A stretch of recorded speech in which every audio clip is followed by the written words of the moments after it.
Give me the yacht as my wedding gift, Evelyn, or stop pretending you're part of this family, Daniel Carter said loudly enough for every guest in the ballroom to hear. The words did not echo, but they hung in the air beneath the crystal chandeliers of the Seaview Grand in Newport, Rhode Island, sharp and unmistakable, slicing through the soft violin music and the polite laughter of 200 well-dressed guests. Evelyn Carter, 68 years old, silver hair swept into a low chignon and dressed in a tailored navy silk suit, stood near the head table with a champagne flute in her hand and did not flinch. The Atlantic shimmered beyond the floor-to-ceiling windows, late afternoon light stretching across the water in ribbons of gold, and the 82-foot yacht anchored just offshore was visible from the terrace, its white hull gleaming against the blue like a quiet reminder of everything she had built over 4 decades.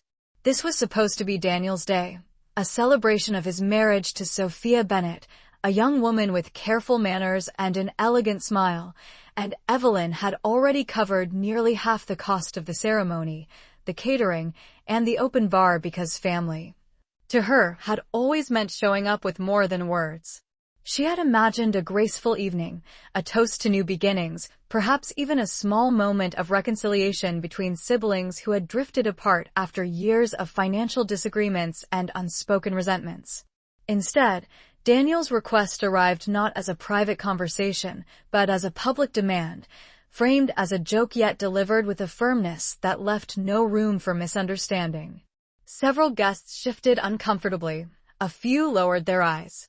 Daniel gestured toward the water with an expansive sweep of his hand and said that the yacht, Sea Whisper, would be better used by a younger couple starting their life together, that it was only fair for assets to stay within the immediate household.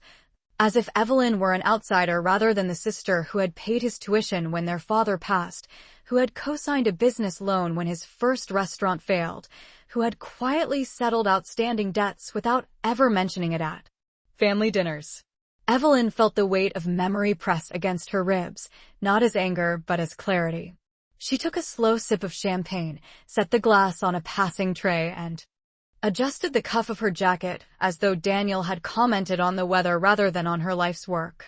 The yacht was not an indulgence plucked from thin air. It was the culmination of 40 years in marine logistics, early mornings at the harbor, contracts negotiated in modest offices before she ever stepped into a boardroom. Risks taken when no one else believed a woman in her 40s could expand a struggling company into a regional leader. Sea Whisper had carried her through quiet weekends and long, contemplative evenings, through grief after their mother's death, through moments when the ocean's steady rhythm felt like the only honest thing in the world. Now Daniel stood beneath a cascade of white roses and soft lighting, tuxedo crisp, boutonniere perfectly placed, speaking of the vessel as though it were a decorative centerpiece to be reassigned with a signature. Evelyn met his gaze without raising her voice. Around them, servers paused mid-step, and the violinist faltered before continuing the melody. The air inside the ballroom felt heavier than the humid July breeze outside. Sophia's smile tightened, her fingers curling around her bouquet as she glanced from her new husband to Evelyn, waiting for the older woman to either concede or protest. But Evelyn did neither. She did not argue about fairness. She did not remind Daniel of the checks written quietly over the years. She did not list the sacrifices made in private so he could stand confidently in public. Instead, she allowed the silence to stretch just long enough for the room to understand that something important had shifted. Her composure was not weakness, it was measurement. As Daniel continued speaking about family expectations and shared prosperity, Evelyn felt an unexpected calm settle over her, a stillness like the surface of the sea before a change in tide. She glanced once more through the glass at the yacht resting steady in the harbor, then back at her brother, and in that single, unhurried look, there was no embarrassment, no plea for understanding. Only the quiet certainty of a woman who knew precisely what belonged to her and who would soon learn exactly who in that room truly understood the meaning of respect. The silence did not break immediately after Daniel finished speaking. It simply thickened, settling over the ballroom like a sudden change in weather, and Evelyn could sense the subtle shift. In posture among the guests, The way conversations at nearby tables faded into cautious whispers while crystal glasses hovered midair. Daniel cleared his throat and forced a laugh, insisting that everyone relax, that he was only thinking about the future, about what was practical, about how a yacht required energy and youth to enjoy properly, and that his sister, at 68, surely had more serene ways to spend her time than managing a vessel that stretched nearly 82 feet from bow to stern. The remark drew a few polite chuckles from people who did not want to be seen choosing sides, yet most of them studied Evelyn instead, waiting for her to defend herself. She did not. She folded her hands lightly in front of her and observed her brother, as if he were a stranger explaining a business proposal that did not quite add up. In that steady gaze was a quiet accounting of the past, of the small townhouse she once sold to free up capital for Daniel when his first investment collapsed, of the early mornings she spent reviewing his restaurant payroll so that he could focus on marketing, of the countless dinners where she listened to his plans and offered advice without asking for recognition. Daniel had always possessed charm in abundance and discipline in short supply, and for years Evelyn had balanced that equation with her own stability. Now, standing beneath cascading arrangements of white hydrangeas and soft amber lighting, he appeared confident that the crowd would support him, that framing his demand as a gesture of unity would make it sound reasonable. He stepped closer and lowered his voice just enough to seem intimate, but not enough to prevent nearby guests from hearing that he believed it would symbolize trust if she transferred ownership that very evening, that it would show she believed in his new beginning. The implication was clear, and so was the expectation that she should comply gracefully to avoid disrupting the celebration. Evelyn glanced toward the terrace, where the ocean breeze lifted the edges of the linen tablecloths outside, and where Sea Whisper remained steady against its mooring lines, untroubled by human ambition. She remembered the first time she stood at the helm after signing the purchase agreement, the quiet pride she felt not because of luxury, but because of perseverance. Every inch of that vessel represented risk. Taken and earned reward, not inheritance or convenience. She turned back to Daniel and asked in a calm, even tone whether he truly believed that public pressure was an appropriate way to request something so significant. The question was not sharp, yet it carried weight, and for a moment his expression flickered with irritation. Sophia reached for his arm as if to steady the situation, murmuring that perhaps the discussion could wait until after dinner, but Daniel shook his head and insisted that transparency was healthy, that families should discuss assets openly, especially when those assets were visible from the ballroom windows and therefore impossible to ignore. A few guests exchanged glances that suggested discomfort had replaced amusement.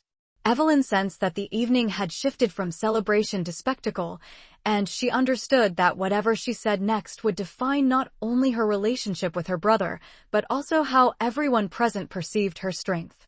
Instead of responding with anger, she chose precision. She told him that generosity had never required humiliation and that timing revealed intention. Her voice remained soft, yet each word landed clearly, and the absence of raised emotion unsettled Daniel more than any argument could have done. Around them, the music continued, the servers resumed their measured steps, and the ocean outside reflected the fading sunlight, indifferent to the unfolding drama inside the grand room. Daniel felt the room slipping from his control, and that realization unsettled him more than his sister's refusal ever could. He straightened his shoulders and addressed the guests again, explaining that he had only been thinking ahead, that managing a yacht required constant oversight, docking fees, insurance renewals, maintenance schedules, and a reliable crew, all of which demanded time and focus that he believed he could provide more effectively.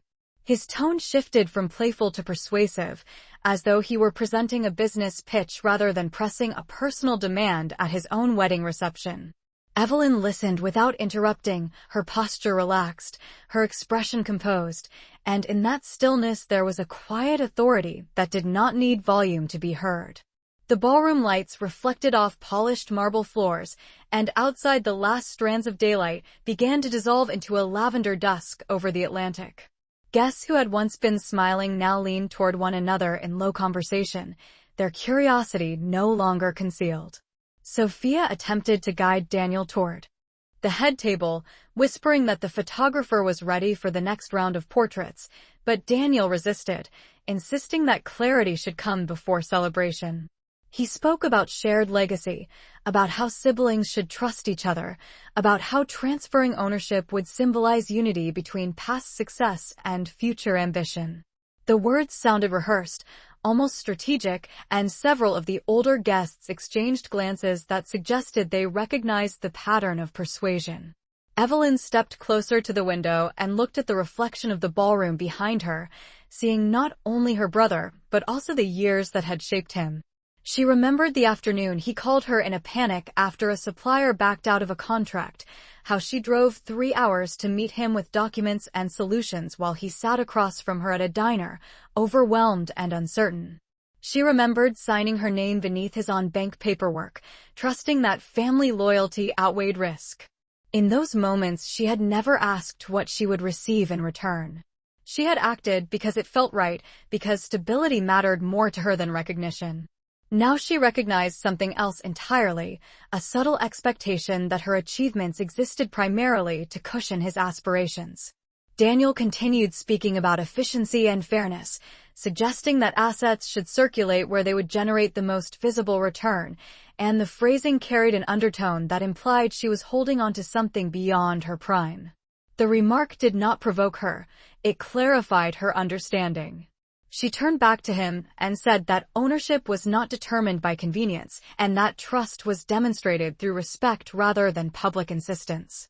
Her voice remained steady, yet the quiet firmness drew more attention than any raised volume could have done. A few guests nodded almost imperceptibly. The violin music softened as if the musicians themselves sensed the shift in energy. Daniel's confidence flickered, replaced by a faint edge of frustration that tightened his jaw. He had expected compliance or confrontation, but not calm resistance. Sophia's smile faltered, and she reached again for his arm, this time more urgently. Beyond the glass, Sea Whisper remained motionless against the deepening blue, its deck lights beginning to glow as evening settled. Evelyn understood that this moment extended beyond a single request. It revealed how her brother viewed entitlement, gratitude, and power. She felt neither humiliation nor anger, only a measured awareness that the next development would determine not just the evening, but the boundaries she would draw for the rest of her life. The air inside the ballroom grew still, as though the entire gathering were waiting for an unseen current to change direction. The air in the ballroom felt thinner as the evening moved forward, and the polite applause that followed the best man's toast sounded restrained, as though the guests were uncertain whether celebration or caution was more appropriate. Daniel attempted to regain control of the atmosphere by laughing again and lifting his glass, declaring that families sometimes had spirited discussions, but that love ultimately resolved everything. His words were smooth, practiced, and designed to smooth over tension without actually addressing it.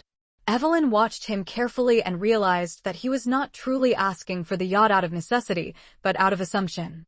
He had convinced himself that her accomplishments were extensions of his own entitlement, that her years of work were resources waiting to be redistributed according to his vision.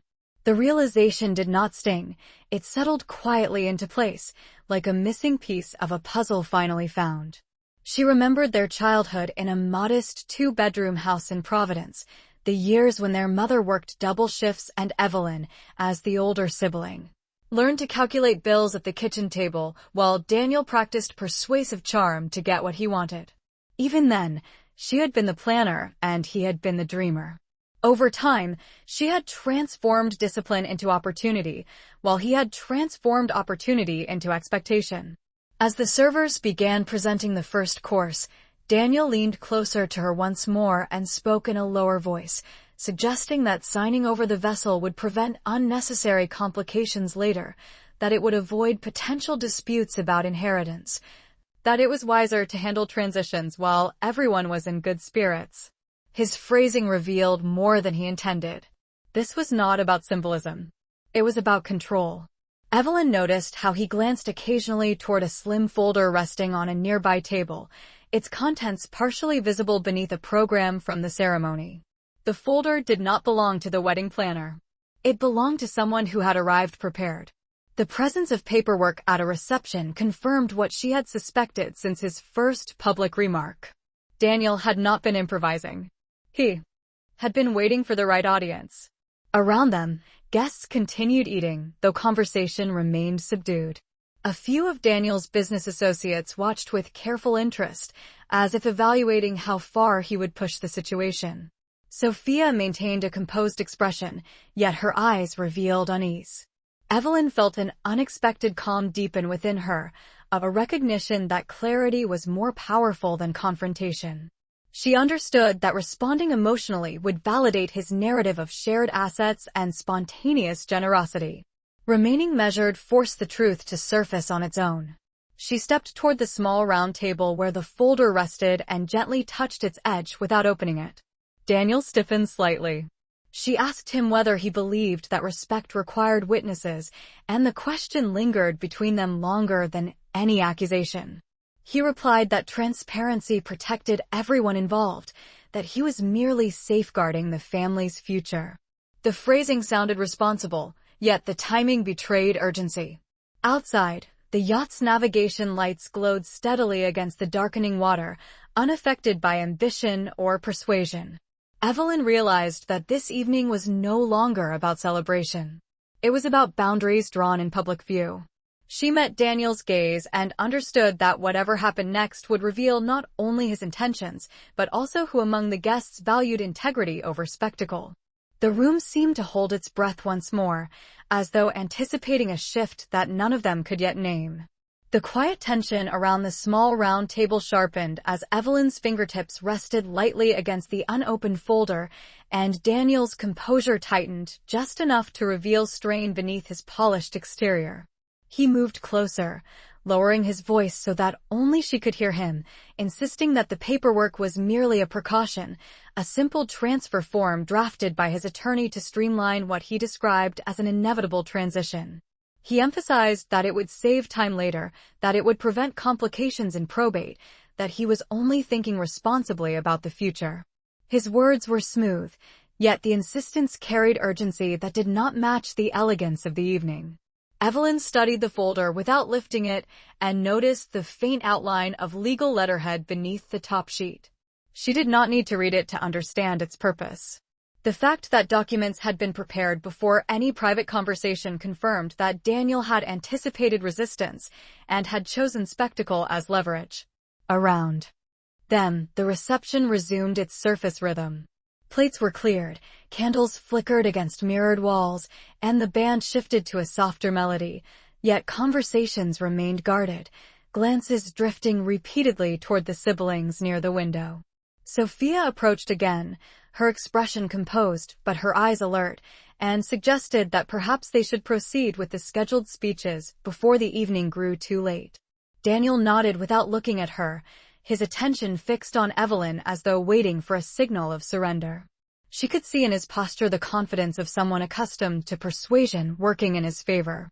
He believed that social pressure, combined with timing and public optics, would make refusal appear unreasonable. Evelyn felt neither cornered nor embarrassed. Instead, she felt an unusual clarity, as if the years of quiet assistance she had offered him were now aligning into a single undeniable pattern. She remembered the afternoon she wired him $150,000 to keep his business afloat, the night she stayed up calculating repayment schedules he never followed, the holiday dinners where she reassured relatives that he simply needed more time. Each memory surfaced not with bitterness, but with perspective. Generosity had become expectation. Expectation had matured into assumption. And assumption had now taken center stage beneath crystal chandeliers. Daniel placed his hand gently over the folder and said that signing it would symbolize unity, that it would demonstrate trust in his leadership as he began married life. The phrasing was deliberate, casting her hesitation as doubt rather than discernment. Evelyn looked past him toward the harbor where Sea Whisper remained anchored in steady silence, its deck lights reflecting softly on dark water. That vessel was more than fiberglass and chrome fittings. It was proof of discipline, negotiation, and resilience built mile by mile across coastal contracts and long winters of reinvestment. She turned back to her brother and asked, in a tone that carried neither accusation nor apology, why unity required immediacy. The question unsettled him because it shifted the focus from ownership to motive. He responded that opportunity should not be delayed, that decisive action showed confidence. Several guests nearby paused mid-conversation, sensing the conversation's deeper current. Evelyn realized that the evening had become an unintended referendum on boundaries. If she yielded publicly, she would validate the narrative that her achievements were communal assets to be reassigned by louder voices. If she resisted impulsively, she would fulfill his expectation of drama. Instead, she maintained composure and allowed the silence after her question to expand. Daniel's jaw tightened, and he gestured subtly toward the crowd as though reminding her of the audience. In that gesture, she saw the strategy clearly, pressure framed as celebration. She withdrew her hand from the folder and folded it calmly over the other, meeting his gaze with steady eyes that conveyed resolve without hostility. The room seemed to quiet once more, anticipation rippling outward like a tide preparing to turn, and in that poised stillness Evelyn understood that the next development would not be driven by emotion, but by consequence. Daniel sensed that the crowd was no longer automatically aligned with him, and that realization sharpened his tone in subtle ways. He lifted the folder from the table and held it in one hand, as if it were nothing more than an extension of the wedding program, explaining in a voice carefully balanced between charm and insistence that he had simply wanted to make things easier for everyone involved. He spoke about efficiency again, about how transferring ownership now would avoid complicated discussions later, about how starting a marriage with clarity would set a positive example. His words were measured, yet beneath them ran a thread of urgency that did not belong at a reception bathed in candlelight and soft music. Evelyn listened without interrupting, her hands resting calmly at her sides, and the steadiness of her posture contrasted sharply with his increasingly animated gestures. The guests closest to them had stopped pretending not to notice. A few older relatives shifted in their seats, and several of Daniel's business acquaintances leaned forward with interest that was no longer discreet. Sophia stood just behind Daniel's shoulder, her smile now faint and fixed, her gaze moving between her new husband and his sister as though calculating how the evening might be remembered. The harbor beyond the glass had turned a deep indigo, and the yacht's deck lights shimmered across the water like quiet witnesses. Daniel opened the folder slightly, revealing a prepared transfer document, and said that all it required was a signature to demonstrate faith in family continuity. The phrasing carried the implication that refusal would suggest mistrust. Evelyn noticed the deliberate staging, the public setting, the symbolic timing, the subtle framing of generosity as obligation. She recognized it not as spontaneity, but as strategy. Years of navigating corporate negotiations had taught her to observe what was unsaid as carefully as what was declared. She understood that Daniel believed momentum favored him, that the social gravity of a wedding would pressure her into agreement to preserve harmony. Instead of reacting defensively, she took a small step back, creating physical space that mirrored the boundary she was drawing emotionally. Her voice, when she spoke, remained even and unhurried. She asked him whether he had consulted her before drafting legal paperwork in her name, and the simplicity of the question shifted the energy again. The guests nearest them exchanged glances. Daniel replied that consultation would have slowed the process, that he assumed alignment given their history. The admission, though subtle, revealed more than he intended. Evelyn held his gaze and replied that assumption was not consent. The words were quiet, yet they carried a firmness that resonated more strongly than raised volume ever could. For a brief moment Daniel appeared uncertain, as if recalculating his approach. He gestured toward the yacht outside and reiterated that it would symbolize forward momentum for his marriage, that visible prosperity inspired confidence. Evelyn recognized that he was speaking not only to her but to the audience, framing the vessel as a shared emblem rather than a personal achievement.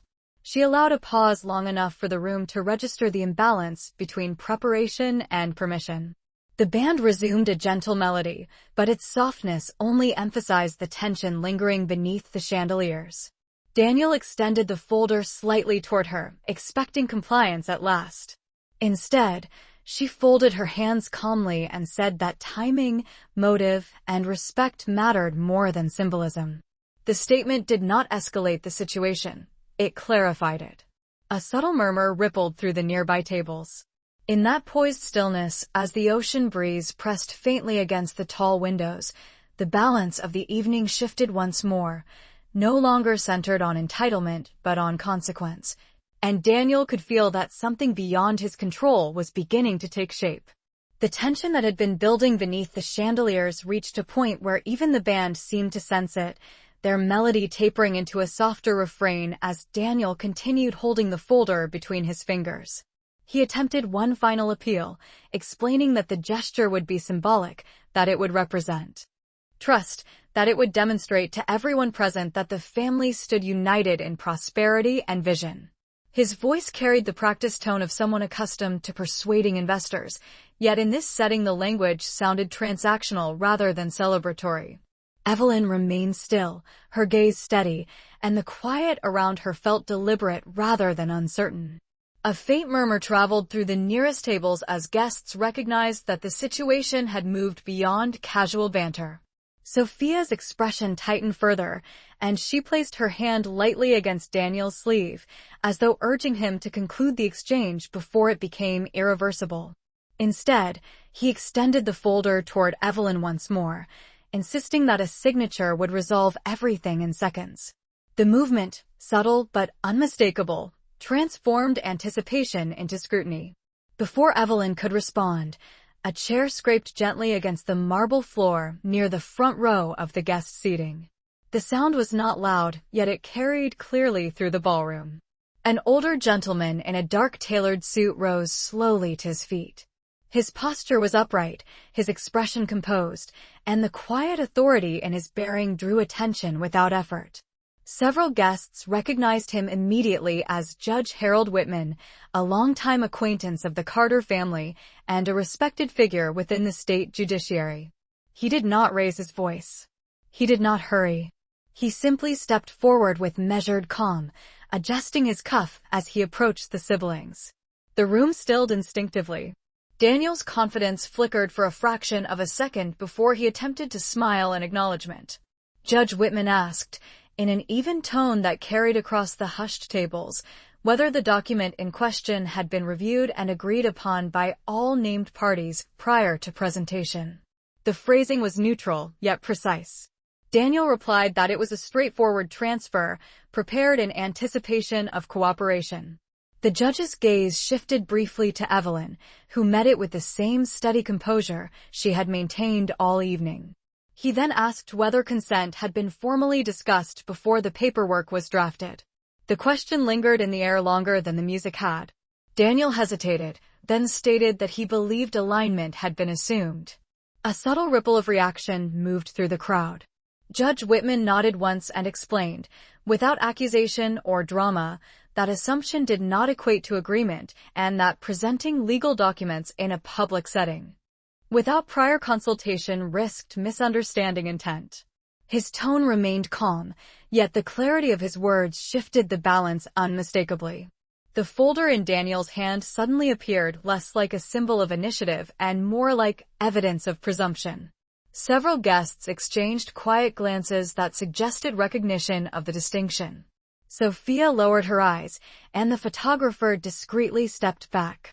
The judge continued, reminding those present that consent, especially in matters of property, required voluntary participation free from social pressure. The statement was not directed at any one person, yet its relevance was unmistakable. Evelyn felt no surge of triumph, only confirmation of what she had already known. The power of the evening had shifted not through confrontation but through articulation. Daniel's shoulders stiffened as he attempted to recover composure, insisting that his intentions were honorable and that he merely sought transparency. Judge Whitman inclined his head slightly and replied that transparency began with private dialogue, not public expectation. The room remained silent, absorbing the exchange. Outside, the harbor lights shimmered steadily against the dark water, indifferent to pride or persuasion. In that measured stillness, it became clear to everyone present that the question was no longer about generosity, but about respect, and the authority that had just entered the conversation carried weight far greater than spectacle. The silence that followed Judge Whitman's measured words settled heavily across the ballroom, not as spectacle, but as recognition. Daniel still held the folder, yet the confidence that had animated him earlier had dimmed into something more guarded. He attempted to recover the narrative by offering a restrained smile and explaining that his intentions had always been respectful, that he merely believed decisive action prevented future misunderstandings. His tone sought reassurance from the crowd, but reassurance did not come. Instead, the guests watched with an attentiveness that felt almost judicial in its own right. Judge Whitman did not escalate the moment. He simply extended his hand and asked, with calm courtesy, if he might review the document to ensure clarity. Daniel hesitated only briefly before surrendering the folder, perhaps hoping that external validation would restore momentum. The judge opened it with deliberate care, scanning the first page beneath the soft glow of chandelier light. The rustle of paper sounded louder than expected in the hush of the room. Evelyn remained composed, neither stepping forward nor retreating, her posture reflecting a patience born from years of negotiation. The judge's expression did not harden, yet it grew more focused as he read. After a moment, he looked up and addressed Daniel in a tone that carried authority without aggression. He observed that the document appeared to assign full ownership rights immediately upon signature, without stipulation, and that it contained language indicating irrevocable transfer. He then added, almost conversationally, that such agreements typically required independent legal counsel for both parties to avoid any implication of coercion or imbalance. The phrasing was neutral, yet the implication was unmistakable. A faint murmur passed through the guests as the weight of the language became clear. Daniel responded that the paperwork was standard, that his attorney had drafted it with efficiency in mind. Judge Whitman inclined his head slightly and remarked that efficiency should never eclipse consent, especially when significant assets were involved. The distinction hung in the air like a quiet verdict. Sophia's shoulders stiffened, and she glanced toward the head table where several older relatives now watched with unmistakable concern. Evelyn felt no surge of vindication.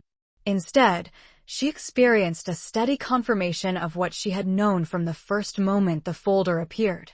This was not about celebration. It was about leverage. The judge closed the folder and returned it to Daniel, noting gently that presenting such documentation in a public setting could unintentionally create pressure inconsistent with voluntary agreement.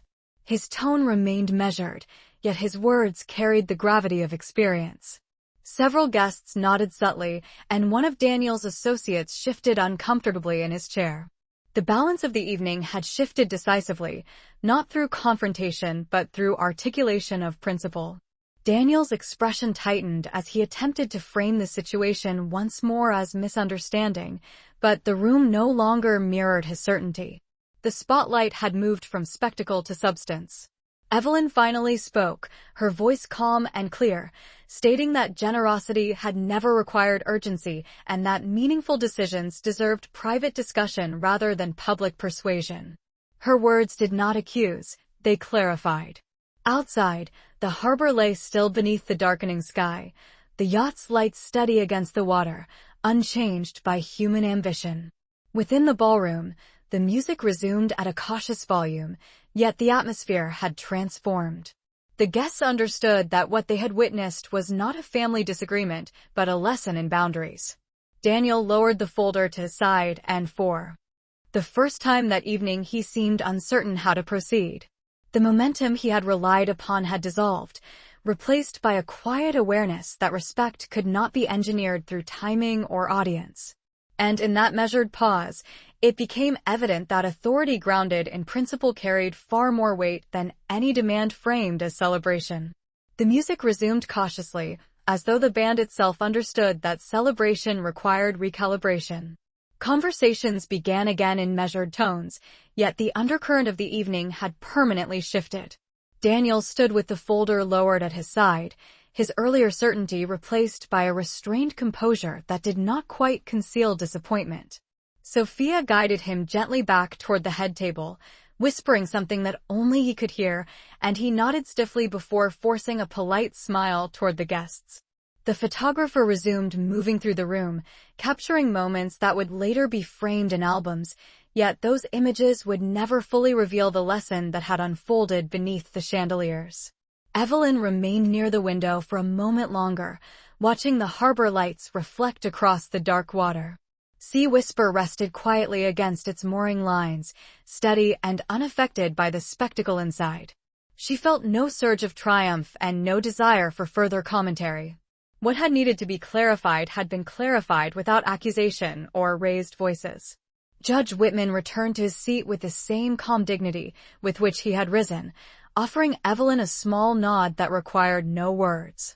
The gesture was not celebratory, it was respectful. Several guests approached her discreetly, expressing admiration for her composure and remarking that dignity often spoke louder than insistence. She acknowledged them graciously, but did not dwell on the exchange. For her, the evening had revealed something more important than public opinion. It had revealed the distinction between generosity and entitlement. Daniel eventually approached her once more, this time without the folder. His tone was quieter, stripped of performance, and he suggested that perhaps the conversation had simply been mistimed. Evelyn regarded him steadily and replied that timing reflected intention and that certain decisions required privacy and mutual respect rather than spectacle. The statement was neither cold nor conciliatory, it was factual. Daniel nodded, though the weight of realization lingered in his expression. Around them, dessert was served, candles flickered, and the evening gradually regained its ceremonial rhythm. Yet beneath the surface, boundaries had been drawn clearly. Evelyn retrieved her clutch from the table and stepped toward the terrace doors, allowing the cool ocean air to brush against her face. The harbor stretched wide and quiet before her, the horizon defined by distant navigation lights. She descended the short set of steps leading toward the dock where her captain waited discreetly, having observed the reception from afar. He asked softly whether she wished to depart, and she confirmed with a calm nod. As she stepped onto the polished deck, the faint scent of salt and varnished wood surrounded her, grounding and familiar. From the ballroom windows, several guests watched in silence as the crew prepared to cast off. Daniel remained inside, visible only as a silhouette against golden light. The yacht eased gently away from the dock, engines humming with restrained power, moving slowly into open water without fanfare. Evelyn stood at the rail, not looking back at the ballroom but forward toward the dark horizon. The night carried no bitterness, only clarity. She understood that respect could not be negotiated in public view, and that dignity required no defense when grounded in principle. The celebration behind her would continue, reshaped by what had occurred, yet the lesson would endure far longer than any toast. As Sea Whisper advanced across the calm Atlantic, its lights steady against the dark expanse, Evelyn felt the quiet assurance of someone who had not yielded to pressure nor responded with anger, but who had allowed truth to surface on its own.